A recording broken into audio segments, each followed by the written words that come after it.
यो भिडियो चाहिँ राधिका दासीजीको लागि मेरो प्रमाण सहितको भिडियो हुन्छ।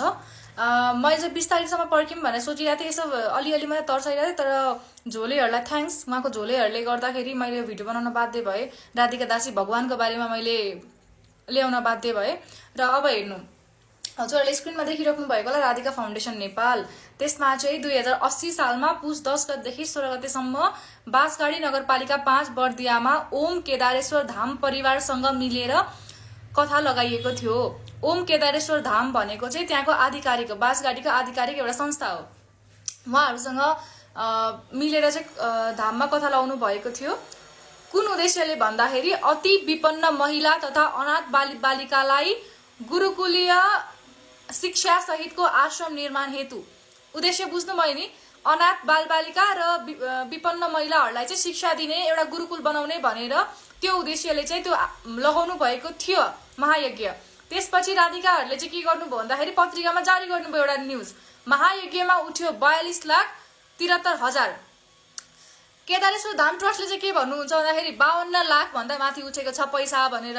तर त्यही पनि ठिकै छ। यहाँ कति उठ्यो के उठ्यो भन्दाखेरि कहाँ गयो भन्ने कुरा हो। 42 लाख उठ्यो जुन भन्नुभएको छ त्यो पनि ठिक छ है, मानौँ त्यसैलाई अहिले। त्यसपछि अब स्क्रिनमा हेर्दै हुनुहुन्छ होला अर्को हजुरहरूले, उहाँहरूसँग आधिकारिक बिल माग्दा केदारेश्वर धामले चाहिँ के कुरा आयो भन्दाखेरि राधिका फाउन्डेसनको लेटर प्याडमा यसको यति यति खर्च, यसको यति यति खर्च, टेन्टको यति, के भन्छ फुलको यति भनेर देखाउनु भयो। उहाँहरूले एउटा पनि आधिकारिक बिल भने दिनु भएन। आधिकारिक बिल रिसिटहरू केही पनि दिनु भएन। र जिल्ला प्रशासन कार्यालय सुनसरीलाई यदि विगत 3-4 वर्षको अडिट मगाउने हो भने यो काहीँ पनि उल्लेख गरिएको छैन। यो कति आयो कति गयो भन्ने अडिटमा भेटिँदैन। उहाँहरूले चाहिँ यो पैसाहरू सबै नै के भन्छ बढाएर लेख्नु भएको छ, पठाउनु भएको छ लेटर प्याडमा। एउटा पनि आधिकारिक बिल छैन भन्ने कुरा बुझ्नु पर्यो है त। अनि त्यसपछि अर्को हेर्नुहुन्छ भने यो स्क्रिनमा बचत हेर्नु, सबैभन्दा तल 20,39,612 रुपियाँ बचत भएको छ। र यो बचत भएको अमाउन्ट चाहिँ राधिका फाउन्डेसनको अकाउन्टमा गएको छैन। यो अमाउन्ट त राधिका फाउन्डेसनको अकाउन्टमा त 1 हप्ताभित्रमा जानुपर्ने हो नि त, तर गएन। श्री केदारेश्वर धाम ट्रस्ट र राधिका फाउन्डेसन बीच एग्रिमेन्ट के भएको थियो भन्दा यो अकाउन्ट एउटा जोइन्ट अकाउन्ट खोल्ने, त्यसमा राख्ने यो बचतको पैसा र त्यहीँबाट चाहिँ गुरुकुल बनाउने भन्ने थियो। तर राधिका फाउन्डेसन र उहाँको टिमले के गर्नुभयो भन्दाखेरि यो बचतको पैसा सबै लिएर त्यही रात टाप ठोक्नु भयो। सिद्धेको जुन दिन महायज्ञ सकियो पैसा सोरेर सिक्किममा हाम्रो कथा छ भन्ने बित्तिकै टाप ठोक्नु भयो। अहिले विगत 3-4 वर्ष भइसक्दा पनि उहाँहरू एकपल्ट पनि जानु भएको छैन त्यहाँ फर्केर पनि। त्यो श्री केदारेश्वर धाम ट्रस्टमा बचत भएको रकमको लागि अझै पनि मान्छेहरूले श्री केदारेश्वर धाम ट्रस्टको मान्छेहरूको टाउको खाइरहेछन् त्यहाँ होइन।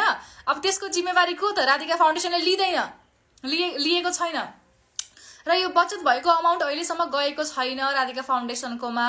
र जहाँ जहाँ अहिले पनि राधिका फाउन्डेसनबाट कथा महायज्ञहरू भइरहेछ सबैको यदि अडिट चेक गर्ने हो भने काहीँ पनि क्लियर छैन। उहाँहरूले व्यक्तिगत अकाउन्टमा ट्रान्ज्याक्सन गरिराख्नु भएको छ। र नकुल दुबे जुन उहाँको मैले अघोषित श्रीमान भनेको थिएँ, मलाई चाहिँ राधिका दासीको बहिनीले भन्नुभएको उहाँलाई चाहिँ कन्यादान गरेरै पठाइएको थियो अरे।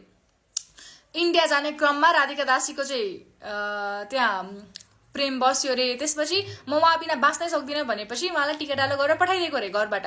अनि नकुल दुबेको चाहिँ पानी टङ्कीमा घर रहेको छ, त्यो पनि मैले हजुरलाई देखाइदिएको छु स्क्रिनमा हेर्नु। यो पानी टङ्कीमा रहेको घर नकुल दुबेको हो र यसको स्रोत पनि क्लियर छैन। विश्वास छ कि यो घर पनि राधिका फाउन्डेसनको पैसाबाट किनिएको हो भनेर। ठिक छ, यो पानी टङ्कीको घरको स्रोत पनि खुलोस् नकुल दुबेको नामको। र अर्को चाहिँ के हो भने काठमाडौँको गोठाटार स्थित घर छ, त्यहाँ पनि रमा नेपालको नाममा। रमा नेपाल को भनेर सोध्नुहुन्छ भने प्रेमा नेपालको आमा, प्रेमा नेपाल को भनेर सोध्नुहुन्छ भने राधिका दासी।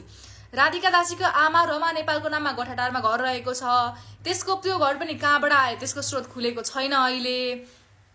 र अब 10 करोडको घर त अब त्यो हजुरको अब बिस्तारैमा त्यो पनि भन्छु, जुन किन्न जानुभएको त्यो पनि देखाउने छु पक्कै पनि। त्यो अहिले हाम्रो त्यो चर्चाको विषय होइन। हाम्रो विषय के हो भन्दाखेरि मलाई धेरैले मेसेजहरू गर्नुभएको छ, उहाँहरू कथा लगाउने 23 लाख भन्दा कममा नलगाउने र ठाउँ हेरिकन झन् अहिले त 40 लाख भन्दा तल लगाउनु हुँदैन रे। अनि यति यो सबै आइसकेपछि चाहिँ पंकज नेपालजी, त्यो म भोइस रेकर्ड सुनाउँछु पक्नु। आवाज आइरहेको छ कि छैन फेरि? जे होस् पङ्कज नेपालजी जो राधिका दासीको आफ्नै दाई हुनुहुन्छ, उहाँले चाहिँ श्री केदारेश्वर धाम ट्रस्टमा अस्ति भर्खर जब राधिका दासीको न्युज मैले हाल्न थालेँ नि त्यसपछि फोन गर्नुभएछ। उहाँहरूले के भन्नुभयो भन्दाखेरि सर ल अब कार्यक्रम स्टार्ट गरिहाल्नु पर्यो, हामीले गुरुकुल बनाउने सुरु गरिहाल्नु पर्यो भन्ने रेकर्ड मसँग छ।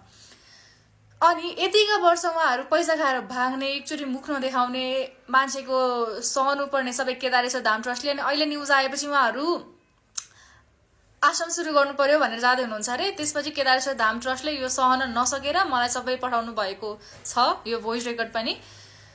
के गर्ने त अब सरकार, के गर्ने? यत्रो अडिटहरू मगाउनु राधिका फाउन्डेसनको सबै व्यक्तिगत खातामा गएको छ, नकुल दुबेदेखि लिएर होइन, यो हाम्रो रमा नेपालमाको मम्मी राधिका दासीको सबैको व्यक्तिगत खातामा ट्रान्ज्याक्सन भएको छ। राधिका फाउन्डेसनमा छानबिन होस्, सम्पत्ति शुद्धिकरणमा जाओस् मुद्दा। राधिका फाउन्डेसनको राधिका दासी जो हुनुहुन्छ अध्यक्ष, उहाँ नेपाल फर्केर आउनुहुन्छ जस्तो मलाई लाग्दैन अब चाहिँ, किनभने पैसाहरू सबै व्यक्तिगतमा ट्रान्ज्याक्सन छ। अडिट रिपोर्ट एउटाको पनि छैन, जहाँ पनि बिल रिसिटहरू मतलब बिलहरू रिसिटहरू माग्दाखेरि एउटा पनि बुझाउनु हुँदैन, उहाँहरूले सबै लेटर प्याडमा लेखेर दिनुहुन्छ। क्यासमा कारोबार भइरहेको छ, 10,000 भन्दा माथि क्यासमा कारोबार या 5,000 भन्दा माथि क्यासमा कारोबार त हाम्रो सरकारले कानुनले मान्यता दिँदैन त्यसलाई होइन। त्यसको पनि सम्पत्ति शुद्धिकरण हुन्छ भने त यसको पनि जानुपर्छ नि त। त्यही भएर के छ सरकार, अब के गर्ने त फर्दर भन्नुहोस् ल। मैले प्रमाण दिइसकेँ। अनि यसमा चाहिँ म के पनि भन्न चाहन्छु भन्दाखेरि अहिले जीबीएस एजुकेसनलाई पनि धेरै मुचिराख्नु भएको रहेछ। तपाईँहरूलाई एउटा कुरा के क्लियर गरिदिउँ भने जीबीएस एजुकेसन मेरो होइन, आधिकारिक व्यक्ति म त्यहाँको होइन। मैले त्यहाँ जसको हो उहाँहरू वैष्णव हुनुहुन्छ र मैले एउटा वैष्णव भएको नाताले सहयोग गरेको उहाँहरूलाई मार्केटिङ गरिदिएर। मेरो जीबीएससँग केही पनि नाता छैन। जतिले पनि जीबीएसलाई बिचमा ल्याउनु हुँदैछ, हजुरले आफ्नो खुट्टामा आफै बन्चर हाल्दै हुनुहुन्छ। पहिला रिसर्च गर्नु, मजाले खोज्नु होइन कसको नाममा रहेछ जीबीएस भनेर, त्यसपछि बल्ल बोल्नु होला। र सरकार के गर्ने अब राधिका फाउन्डेसनको? यहाँ त पैसाको ठुलो छल्केल छ। उहाँहरूले त लगभग करोडौँ रुपियाँको ट्याक्सहरू छल्नु भएको छ, व्यक्तिगत खातामा ट्रान्ज्याक्सन गरिराख्नु भएको छ। जहाँ जहाँ कथा लाग्छ त्यहाँको केही पनि अडिटहरू बुझाउनु भएको छैन। र यदि अडिटहरू पनि छ भने सबै कम्प्लिट फेक छ, एक बिल चाहियो, त्यही डेटको बिल चाहियो। र अडिटरलाई पनि कारवाही होस् यदि फेक बनाएको छ भने, छानबिन होस्। जिल्ला यो जिल्ला प्रशासन कार्यालय सुनसरीबाट 80-81 को अडिट मगाइयोस् र चेक गरियोस्। बाँकी मैले त्यति भन्न चाहे। अब पनि झोलेहरूले सपोर्ट गर्नुहुन्छ भने हजुरलाई नमस्ते, पानी टङ्की घर पनि छानबिन होस् है। अनि साँच्ची मेन कुरा भन्नै बिर्से, मेरो सामाजिक सुरक्षा अब कसले दिने हो थाहा छैन मलाई। किनभने उहाँको बहिनीले मलाई के भन्नुभयो भन्दाखेरि, जुन पटनामा बस्ने बिहारको छपराको बिहारी हुनुहुन्छ, उहाँ चाहिँ गनहरू बोक्ने पोलिटिकली एक्टिभ हुनुहुँदो रहेछ इन्डियामा, अनि गनहरू बोकेर हिँड्नुहुन्थ्यो अरे। उहाँले चाहिँ धेरैजनालाई धम्काउनु भएको छ, नकुल दुबेले ज्यान मारिदिने, पिस्तोलले हानिदिने भन्ने। सो यो देखेपछि त अब मलाई पनि अभियसली त्यो कुरा आउँछ। अब इन्डियाको मान्छेले नेपालमा आएर मारिदियो, इन्डियामा लुकिदियो भने त्यो मतलबै छैन होइन। अहिलेसम्म कि त केसहरू दफा भइहाल्छ यतिकै। सो मेरो सामाजिक सुरक्षा अब कसले दिने हो सरकार? यत्रो तपाईँहरूलाई छलेको मैले मान्छे ल्याइदिएको छु अगाडि। सो बाँकी अब मैले के भन्ने, केही पनि भन्दिनँ। ठिक छ, सहिद हुनु पर्यो हुम्ला नमस्ते गरेर, जय नेपाल भनेर। तर जे होस् राधिका दासीको बारेमा छानबिन मजाले होस्। राधिका फाउन्डेसनको चाहिँ सम्पत्ति शुद्धिकरणको मुद्दामा जाओस् र गोठाटारमा रमा नेपालको नाममा घर, त्यहाँ पानी टङ्कीमा नकुल दुबेको नाममा घर, त्यो पनि जाओस्। र राधिका दासीले आफ्नो आफन्तीहरूलाई अहिले के भन्न लाउनु हुँदो रहेछ भने राधिका माताजी भनेर लाउनु हुँदो रहेछ। अनि उहाँले मलाई के भन्दै हुनुहुन्थ्यो बहिनीले भने, यदि बोल्नु पर्यो म बोल्छु हेर्नु अदालतमा, तपाईँ गलत हुनुहुन्छ, मैले भनेको कुराहरू गलत छ भने राधिकालाई गर्न भन्नु, जान भन्नु उजुरी दिनलाई। यदि आउनु पर्यो नि कटगडामा म उभिएर भन्छु भन्नुभएको छ। उहाँको मसँग सबै उहाँले बोल्नु भएको छ। उहाँले जे होस् यदि म गलत छु भने राधिका हाल मुद्दा है, मैले भनेको एउटा पनि कुरा गलत छ भने। के पनि भन्नुभएको छ भन्दाखेरि, जो व्यक्तिले एउटै मेरो ससुराली घरतिर पनि यति अफेयर चलाएर उनीहरूको बुढी कुट्न आएको छ राधिकालाई, त्यस्तो घिनलाग्दो गरेर हिँडेको मान्छेलाई अनि म अहिले माताजी होइन खुट्टा ढुक्न सक्छु पनि भन्नुभएको छ कि। त्यतिसम्मको छ मान्छे। र त्यो कुरामा नजाम, फेरि पनि म आउँदैछु। झोलेहरू सम्पत्ति शुद्धिकरणमा तिमीहरूको आमा जाँदैछिन्, अब के गर्छौ गर।